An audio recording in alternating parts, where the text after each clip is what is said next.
We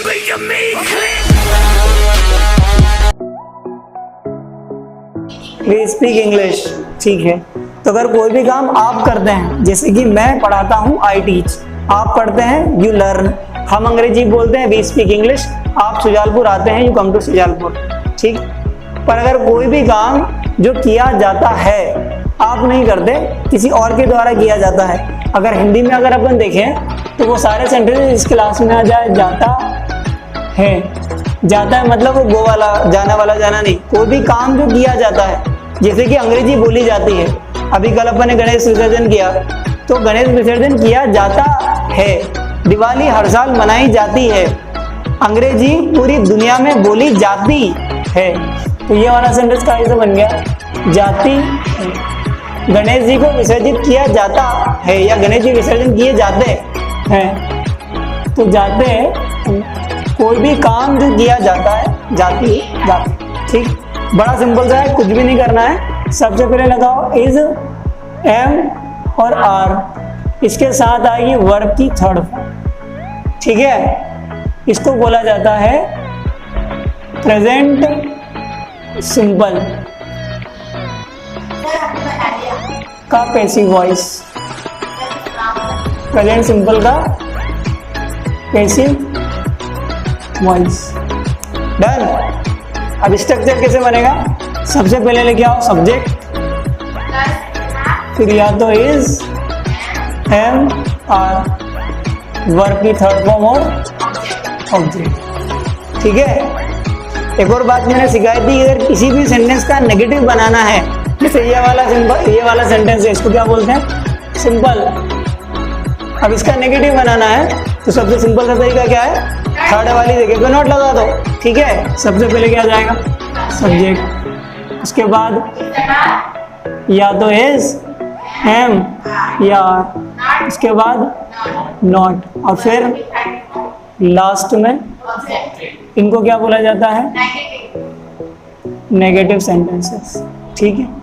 अभी मुझे इसी सेंटेंस का क्या वाला यानी कि इंटरोगेटिव बनाना है, तो सबसे पहले क्या करो, हेल्पिंग वर्ब को आगे लेके आ जाओ, इज एम आर को आगे लेके आ जाओ, इज एम आर, उसके बाद जो बचा उसको लाइन से लिख दो, सब्जेक्ट आ गया, वर्ब भी थर्ड फॉर्म और ऑब्जेक्ट और क्वेश्चन। इसको क्या बोलते हैं, इंटरोगेटिव। अब मुझे इस इंटरोगेटिव का भी नेगेटिव बनाना है, तो is, am, are plus subject, not, verb की थर्ड फॉर्म प्लस, ये क्या बन गया, इंटरोगेटिव प्लस नेगेटिव, ठीक है। जैसे कि अगर मैं बोलूं कि अंग्रेजी बोली जाती है, अंग्रेजी बोली जाती है। अब इस वाले सेंटेंस में ऑब्जेक्ट नहीं है, क्या नहीं है, अगर ऑब्जेक्ट लगता है तो लास्ट में आएगा बाय, और उसके बाद जो ऑब्जेक्ट आएगा वो आएगा। जैसे अगर मैं बोलूं कि अंग्रेजी बोली जाती है, पर अंग्रेजी मेरे द्वारा बोली जाती है, ठीक है, समझना है ध्यान से। यहाँ पे क्या है, सबसे पहले सब्जेक्ट क्या आ गया, इंग्लिश। अब इंग्लिश में इज आएगा, एम आएगा, आर आएगा। यहाँ पे क्या लिखा अपन ने, एनी नेम के साथ क्या आता है, इज, ठीक है। तो इंग्लिश में क्या आ गया, इज। अब वर्ब की थर्ड फॉर्म, बोलना मतलब स्पीक की third form, English is spoken, बन गया, इंग्लिश इज स्पोकन, ठीक है। अगर मुझे बोलना है कि अंग्रेजी नहीं बोली जाती है तो कैसे बनता, इंग्लिश, सबसे पहले सब्जेक्ट लेके आओ, फिर is, am, are, English is, उसके बाद not, English is not spoken, ठीक है। अगर होता कि क्या अंग्रेजी बोली जाती है, तो हेल्पिंग वर्ब को आगे लेके आओ, इज इंग्लिश स्पोकन, इसका भी नेगेटिव होता तो क्या अंग्रेजी नहीं बोली जाती है, इज इंग्लिश नॉट स्पोकन। बन गया, ठीक है। और जो भी काम, जैसे मैंने बोला कि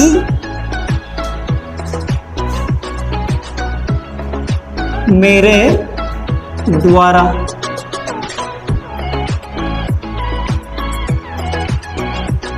अंग्रेजी पढ़ाई जाती है। अब यहाँ पे देखो कि मेरे द्वारा, तो द्वारा के लिए क्या यूज किया जाता है? बाय, ठीक है। तो यहाँ पे सब्जेक्ट क्या है? फिर से इंग्लिश आ गया।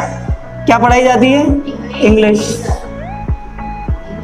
अब इंग्लिश याद क्या आएगा? Is am are, English is. पढ़ाना मतलब टीच, टीच की थर्ड फॉर्म टॉट। क्या? Taught, PAU, English is taught. Subject आ गया, इंग्लिश इज टॉट। अब क्या? ऑब्जेक्ट, तो किसके द्वारा? मेरे द्वारा। बाय मी, मेरे द्वारा, उसके द्वारा नहीं, ठीक है। इंग्लिश मेरे द्वारा नहीं पढ़ाई जाती, तो कैसे बनता? English is not taught by me. क्या मेरे द्वारा इंग्लिश पढ़ाई जाती है? तो इसको आगे लेके आओ। Is English taught by me. क्या मेरे द्वारा इंग्लिश नहीं पढ़ाई जाती? Is English not taught by me, ठीक है। चलिए एक सिंपल सा सेंटेंस दे रहा हूं कि दिवाली हर साल मनाई जाती है। दिवाली हर साल मनाई जाती है, तो ये कैसे बनेगा? जाती है मतलब ये काम किया जाता है, तो कैसे बनेगा? ये यहाँ पे लिख देता हूँ। दिवाली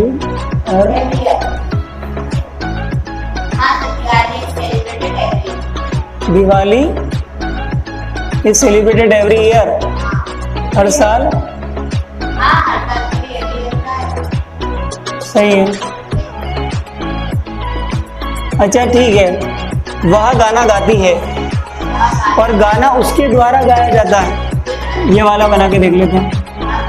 गाना उसके द्वारा गाया जाता है। हाँ, गाना मतलब सिंग, सिंग की थर्ड फॉर्म। सिंग, सिंग, सॉन्ग, तो कैसे बनेगा? सॉन्ग इज सॉन्ग उसके द्वारा। हिम या her, song is sung by her, ठीक। काइट देखिए, काइट पतंग, पतंग उड़ाई जाती है ना। क्या? पतंग उड़ाई जाती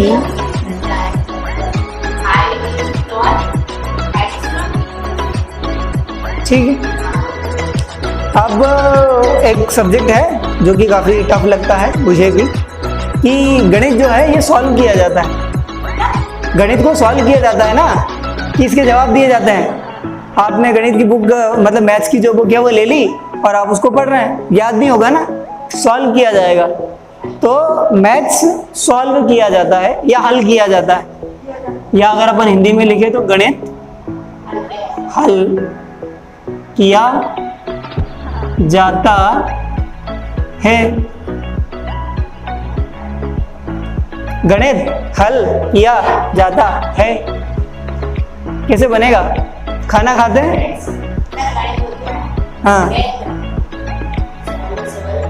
सॉल्व किया जाता है, सॉल्व, ठीक है। आप क्लास आते हैं और क्लास आपके द्वारा आया जाता है, ये बन सकता है या नहीं बन सकता? जैसे कि आप जिस बस से आते हैं, वो बस ड्राइवर के द्वारा चलाई जाती है। बस ड्राइवर के द्वारा चलाई जाती है, ये वाला कैसे बनेगा? बस ड्राइवर के द्वारा चलाई जाती। अब चलाने के लिए क्या आएगा? बस चलाएंगे। ड्राइव की third form drive, drop, driven. ठीक है, तो सब्जेक्ट क्या आएगा? बस इज ड्रिवन बाय ड्राइवर। इन सभी में देखो ना, ये सब के सब एनी नेम में आ रहे हैं, यानी कि एनी नेम के साथ इज आता है। ठीक है, अगर यहाँ पे होता आई, यू, दे और वी, तो आई के साथ आता है एम, यू, दे और वी इनके साथ क्या आता है? आर, ही, शी, इट या एनी नेम इज। अगर मैंने बोला कि मुझसे पूछा जाता है, ये कैसे बनेगा? मुझसे पूछा जाता है, यहाँ पे सब्जेक्ट ही मैं हूं। आई एम आस्क्ड, या मैं बोलूं कि मुझे जवाब दिया जाता है। मैंने आपसे एक सवाल किया कि सेंटेंस को आपको हिंदी से इंग्लिश में बनाना है, तो जवाब तो मुझे दिया जाएगा ना। कैसे बनेगा? आई एम आंसर्ड नहीं बनेगा। ठीक है, और क्या क्या सेंटेंसेस बना सकते हैं? चलो, ये 5 सेंटेंस बनाए हैं मैंने। पहला है दिवाली हर साल मनाई जाती है। कैसे बनेगा? दिवाली इज। अब सब्जेक्ट में दिवाली आ गया, इज आएगा, एम आएगा, आर आएगा। देख लो एनी नेम में आ रहा है तो इस लगा दो, दिवाली इज। उसके बाद सेलिब्रेटेड, हर साल मतलब एवरी ईयर। दिवाली हर साल नहीं बनाई जाती है, ऐसा होता है क्या? Diwali is not celebrated every year. क्या दिवाली हर साल मनाई जाती है? Is Diwali celebrated every year. क्या दिवाली हर साल नहीं बनाई जाती है? Is Diwali not celebrated every year. अगला क्या है? गाना उसके द्वारा गाया जाता है। Song, song is song by him, her या हिम। ठीक है, गाना उसके द्वारा नहीं गाया जाता है। सॉन्ग बाय हिम, क्या गाना उसके द्वारा गाया जाता है? Is song song by. क्या गाना उसके द्वारा नहीं गाया जाता है? Is song not song by him. ठीक है, जो खाना हम खाते हैं, ये खाना मम्मी के द्वारा बनाया जाता है। खाना मम्मी के द्वारा बनाया जाता है। कैसे बनेगा? मम्मी को नहीं बनाया जाता है, खाने को बनाया जाता है। Food, food is cooked. खाना बनाने के लिए मेक आएगा या कुक आएगा? 2 बार बोल चुके हैं आप कि खाने के साथ हमेशा कुक आता है। ठीक है, बाकी कुछ भी बनाना है तो मेक का यूज कर सकते हो। तो food is cooked by mother. खाना मम्मी के द्वारा नहीं बनाया जाता है, तो food is not cooked by mother. क्या खाना मम्मी के द्वारा बनाया जाता है? Is food cooked by mother. क्या खाना मम्मी के द्वारा नहीं बनाया जाता है? Is food not cooked by mother. ठीक है, आपकी परीक्षा ली जाती है ना हर 3 मंथ्स में, तो आपके एग्जाम लिए जाते हैं। ये कैसे बनेगा? टेक टू टेकन कि गिव गिव गिवन। एग्जाम लेने के लिए गिव आता है, क्योंकि अगर देखा जाए तो आप एग्जाम ले नहीं रहे हैं, मतलब आप दे नहीं रहे हैं, आप ले रहे हैं, तो यहाँ पे गिव का यूज किया जाएगा। अब कैसे बनेगा कि आपके एग्जाम लिए जाते हैं, आप नहीं लिए जाते हैं, आपके एग्जाम लिए जाते हैं। Your exam. और अगर होता कि आपके एग्जाम लिए जाते हैं तो your exam is given, your exam is given. जैसे वो बॉटल रखी है तो ये बॉटल भरी जाती है, बॉटल भरी जाती है। ये कैसे बनेगा? बॉटल इज फील्ड, बॉटल नहीं भरी जाती। ठीक, हर महीने बिल भरा जाता है। बिल भरने के लिए क्या आएगा? चुकाने के लिए, पे। कैसे बनेगा? Bill is paid every month, every month. ठीक है, और अगर मैं बोलूं कि हर महीने बिल नहीं भरा जाता है, तो bill is not paid every year. क्या हर महीने बिल भरा जाता है? Is bill paid every month. क्या हर महीने बिल नहीं भरा जाता है? Is bill not paid every month. ठीक है, हो गया, डन। ठीक है, तो ऐसे की ऐसी 10 सेंटेंसेस बना के लाने हैं जो काम किया जाता है। जैसे कि रोज जब आप ट्रेवल करते हैं तो टिकट भी ली जाती है। ये कैसे बनेगा, बनाओ जरा। टिकट ली जाती है, ऐसे कि ऐसे 10 सेंटेंसेस आपको बनाना है, ठीक है। हाँ